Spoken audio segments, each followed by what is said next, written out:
Coming up on Cardinals Insider. You tie the record for most extra base hits in an inning. That's a pretty special accomplishment. Sparking some excitement. Plus, The game doesn't really care who you are. get to know the skipper, Mike Shildt. And later, this is a living room of one of my favorite two bedrooms here with an incredible corner view into the stadium. we give you a sneak peek at the new One Cardinal Way.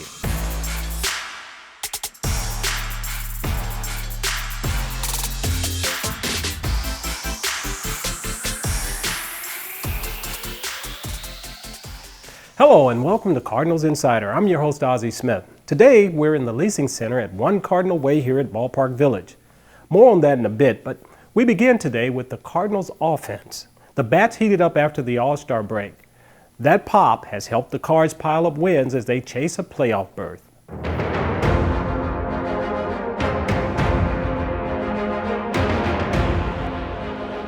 2-1 pitch. And DeYoung sends one out to deep left. Dickerson back near the wall. It is gone! It's a home run and we're tied at 2.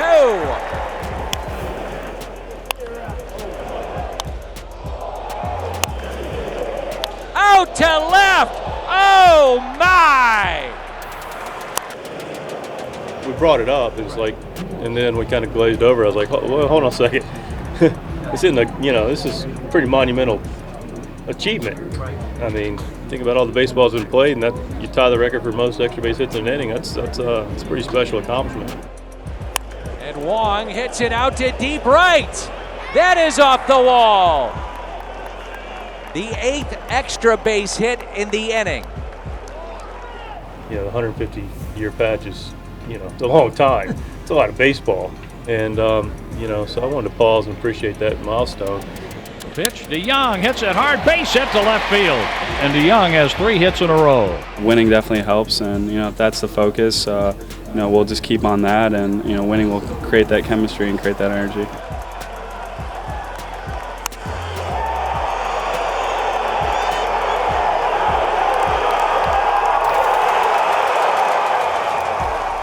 A grand slam here in the 10th, and St. Louis has a 6-2 lead.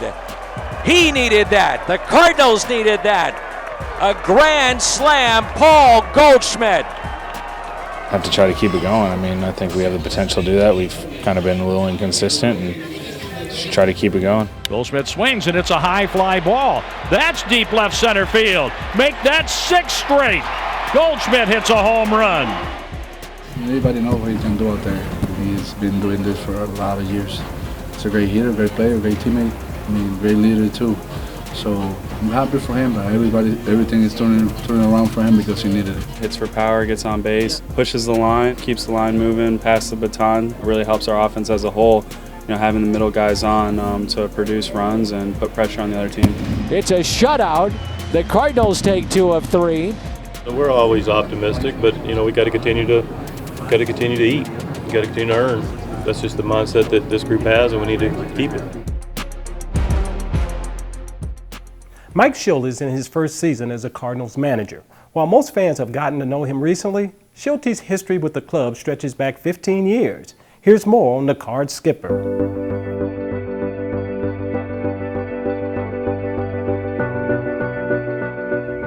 Every day I go to the ballpark and I go a certain route that's probably not the most efficient route, but I drive down to where I can see the St. Louis Cardinals logo at the top, and then I drive up to see Stan's statue, and then when I walk in the stadium, I go, man, really? This is where I get opportunity to manage and work and represent, and so I'm grateful for it every day. And Okay, all right. I enjoy St. Louis, and I think it's important to be involved with the community more and giving the community more, and me being accessible to events and seeing what's going on and represent the organization, and then just be a part of the city, and be available to make sure there's interaction and make sure there's synergy with what's going on, what we're doing, and how we're doing it, and I enjoy the people. What's up, buddy? How you doing? I'm Mike. Nice to meet you. One of the things I appreciate about the game of baseball, of many, but one of the primary things is the game doesn't really care who you are. Doesn't care how tall you are or how tall you're not. It doesn't care how much money your family has or how much money your family doesn't. It doesn't care the color of your skin, the language of what you speak. It only cares if you can play it. When I was a younger coach and I'd talk to players coming back from other organizations or colleges or whatever the case may be for years, I'd say, what are you working on? Because they say, hey, Shildt, I need some help with this or with this. Like, so what are you working on? Well, I'm not sure what I'm working on. Well, what do your coaches tell you? I don't know where I stand. And sometimes those are harder conversations, but it's important that they have the ability to say what's on their mind and in their heart. Straight ahead on Cardinals Insider. I try to be as complete of a player as I possibly can be. Hear from prospect Dylan Carlson. Also coming up, You really feel like you're part of the game when you're in this space. we're walking the construction site at One Cardinal Way.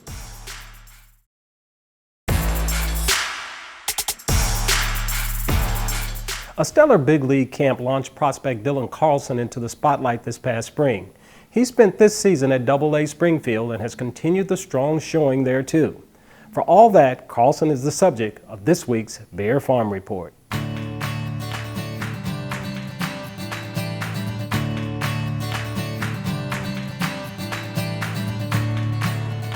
Oh, it was a great honor, unbelievable experience. You know, some you just dream about, and you know, for it to come true, I was really honored to represent the organization, and you know, to share that experience with Nolan, another person in the organization, made it that much better.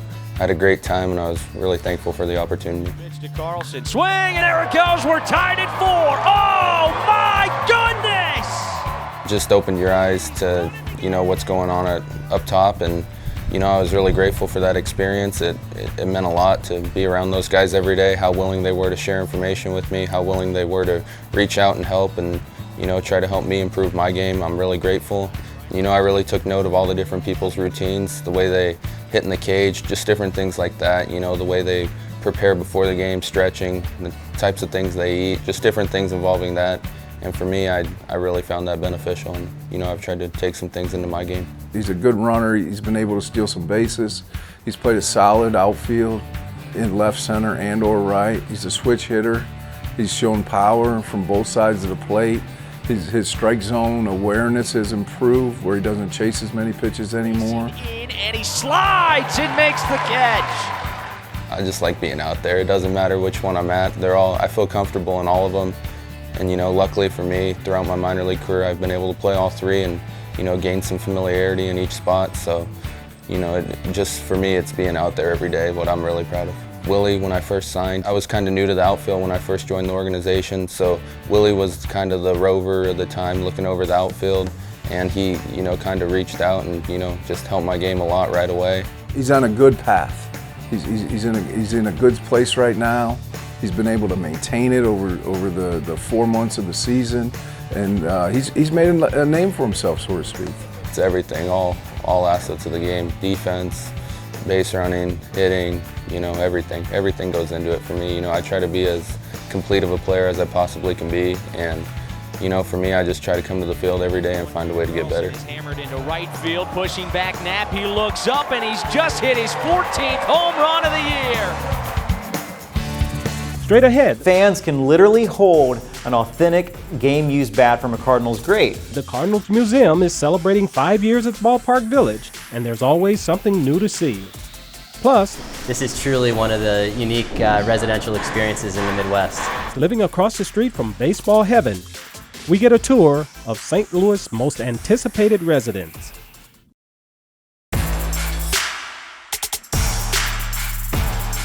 Five years ago, the Cardinals Museum moved into Ballpark Village. That brought a whole new variety of experiences for fans. Some exhibits stay the same, while others are being updated to create a fresh new experience. All of them connect you to Cardinals baseball in one-of-a-kind fashion. 5 years ago, the Cardinals Hall of Fame Museum opened its doors on April 7th, 2014. There's a lot that is the same, but there's a lot that has changed since then. And here's a chance to look and see some of the exciting ways that we are progressing into the future. This here is one of the design books, the final design from PGAV. It's a pretty fascinating document that shows how they laid out the physical space. It's about 8,000 square feet that they had to work with. and some of the things that they presented to us did not make it off the cutting room floor, so to speak, and some of the spaces are really the heart and soul of the museum that we still know today. One of our most popular cases talks about the streetcar series, the 1944 World Series in St. Louis. It's not just a museum display case showing artifacts, but there are also drawers built into the case underneath so that visitors can explore more about what was going on in St. Louis and what was going on in the world at that time.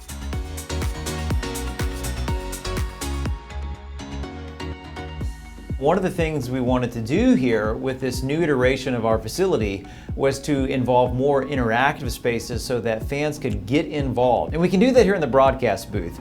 Now, give it a try. 3, 2, 1. We are going to Game 7. The team comes out to greet him. Free slams his helmet down, and they celebrate at home plate. What a night! Well, that sounded really great. Now let's take a listen. We are going to Game 7. The team comes out to greet him. Free slams his helmet down, and they celebrate at home plate. What a night! Maybe I should stick to my job with the museum and leave the broadcasting to the professionals. One of the most popular attractions at the Cardinals Museum is Holding History, where fans can literally hold an authentic game-used bat from a Cardinals great, like Stan Musial. What an experience. Today we're inside the leasing office and display model for One Cardinal Way here at Ballpark Village. Progress is speeding along on the apartment building, so you're probably curious about what the finished product will look like. We've got you covered because Cardinals Insider recently got a tour of the construction site.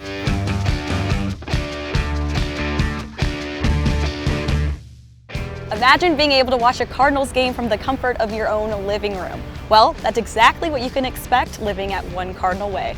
I'm here with Nick Benjamin from Cordish, and we're going to go on a little inside tour of some of the construction that's going on at One Cardinal Way. Yeah, we're going to get a sneak preview of a 2-bedroom unit with views into the stadium, and also look at the amenity level and the view from the Infinity Edge pool that will be opening in June of 2020 at One Cardinal Way. Awesome. All right, let's go check it out.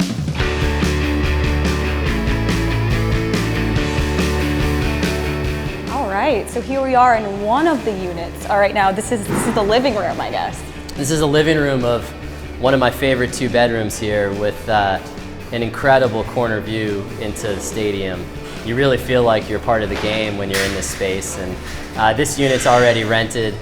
These units on the southeast corner with balconies with views into the stadium have been some of the most popular already, and just an incredible integration of the living experience with the stadium experience. The location itself of One Cardinal Way is unique, not only because you have the view of the ballpark, but you pretty much have a view of downtown itself. There's really no unit in this building that doesn't have a great view. Either you've got a view of the stadium, or you have a view to the arch, or to the river, or to downtown.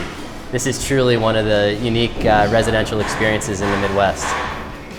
Ooh, I like this room. Now this is a little bit different view of the ballpark, but it seems like there's a lot of different types of views. Yeah, you really walk into an amazing view of the stadium here, and one of the unique features of this building, we angled it. So this is another corner 2-bedroom apartment, but actually on the northwest side of One Cardinal Way. So how many units are there, and how many units are facing the ballpark?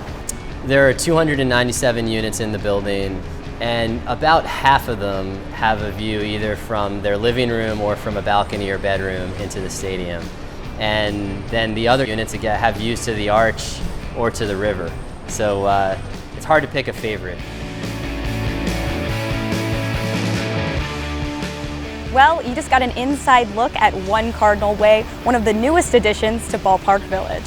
For more information, you can go to onecardinalway.com. And for Cardinals Insider, I'm Emily Stevens. It's time for this week's trivia question. This coming weekend, Scott Rowland will be inducted into the Cardinals Hall of Fame. Rowland played parts of 6 seasons in St. Louis. What was his highest home run total as a Cardinal? Was it 24, 27, 34, or 37? The answer when we return. We're back with the answer to this week's trivia question. We asked what Scott Rowland's highest home run total was as a Cardinal. The answer is 34. He swatted 34 big flies and 124 RBIs in 2004. Of course, Roland also won 4 Gold Gloves for his defense in St. Louis. Let's take a look at more of big number 27's career as a Redbird. What a play here by Scott Roland. Gets up, fires to first, and they got him. Incredible third baseman, almost like a linebacker playing third base that could just fly down the line running. He could pick it. He took a lot of pride in his defense. He worked at it. He became a Gold Glover. And on top of that, I'll never forget Scotty Roland is just a tremendous human being with a great heart. The only thing bigger than his heart might be his trophy case. During his time in St. Louis, Roland earned 4 Gold Gloves, a Silver Slugger, and 4 All-Star nods. On offense, he says his teammates helped him get good pitches to hit. Up the middle, a 4-for-4 night for Scott Roland. Albert's hitting third, and he's the one guy that they couldn't let beat him. So that gave Jimmy and I a lot of opportunities, from 2 different sides of the plate behind him. He played during one of the most successful eras in Cardinals history. And now his own greatness is being recognized with a red jacket. For Cardinals Insider, I'm Brett McMillan. Coming up next. Definitely bubblegum. 2 pieces every time I pitch. Gum or seeds? We ask, the players answer.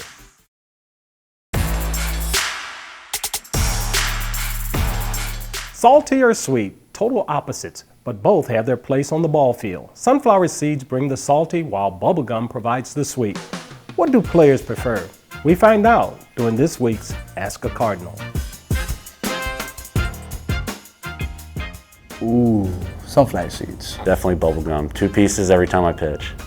I mean, I'm a double bubble, any type of flavor, watermelon, just original. I mix it up. It just depends. If I'm not playing, I usually go more sunflower seeds, but if I am playing, I'll go more bubblegum. Sunflower seeds. Seeds. Just like seeds better.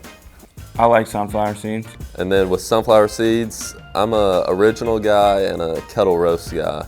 I was introduced to the kettle roast a couple years ago, and it's been one of my favorites ever since. I'll go through a couple packs during the game. I like the dill pickle sunflower seeds. I know it's not a choice, but it's a good change of pace from all the other salty stuff. And when you start getting that salty taste in your mouth, then you go to the gum and kind of clean it out. I like gum just because I always have gum in my mouth, even off the baseball field. So I'm surprised I don't have a piece in it right now, but we're doing an interview. So I like both, but I always take bubble gum. Yeah. I both. I chew gum when I pitch because it's hard to eat sunflower seeds when you're pitching. I like to chew bubble gum when I play, and then when I'm sitting on the bench, I like to eat sunflower seeds. Sunflower seeds, yeah. They've got a lot of healthy fats in them. And they take longer to eat, so I feel like you're doing more work. There are so many delicious food items at the ballpark. Those foods represent a lot of different lifestyles and preferences. Wanting to have a good meal at Busch while still respecting your diet? That's no problem with these options. We do have grilled chicken breast at several of our locations in the general concession stands. We also have stir-fry locations both in the club and in the main concourse, level 1.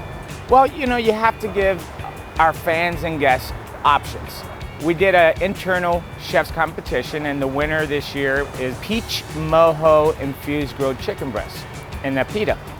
It's very good, very seasonal. It's a perfect summer dish. That one there is also very healthy, low fats, and maximizing the product that we grow. We don't grow the peaches at Busch, but it's definitely in season.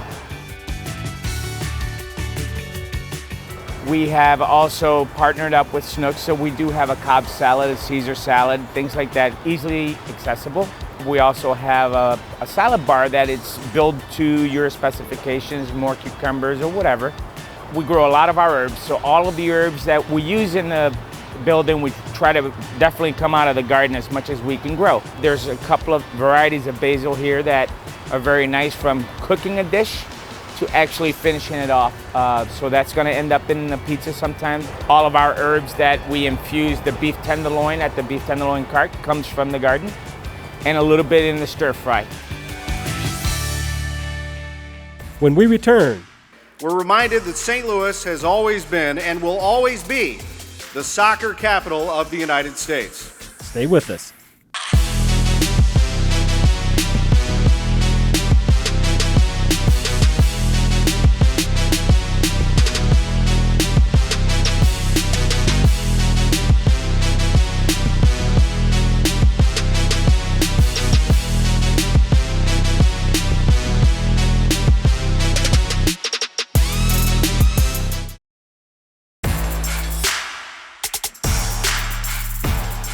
This episode is coming to a close, but we're always online at cardinals.com/insider.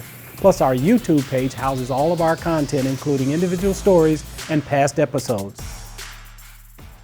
In May, the United States women's soccer team came to St. Louis as part of their World Cup send-off tour.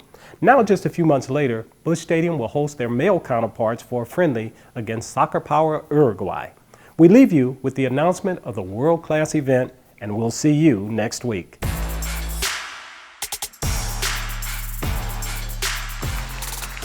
Ladies and gentlemen, we all know that St. Louis is baseball heaven, home to 11 world championships. It's also the heartland of hockey, home to the reigning Stanley Cup champions. But on occasions like today, we're reminded that St. Louis has always been and will always be the soccer capital of the United States.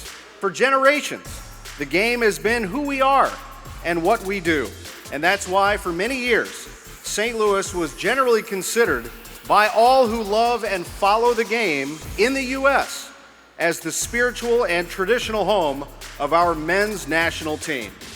And the United States men, ladies and gentlemen, are returning to Busch Stadium September 10th. And the opponent this time is not an island nation, but rather Uruguay, a quarterfinalist in last year's FIFA World Cup in Russia, and currently standing as, are you ready for this? The 5th ranked team in the world. This is a big, big match, everyone, and a big event.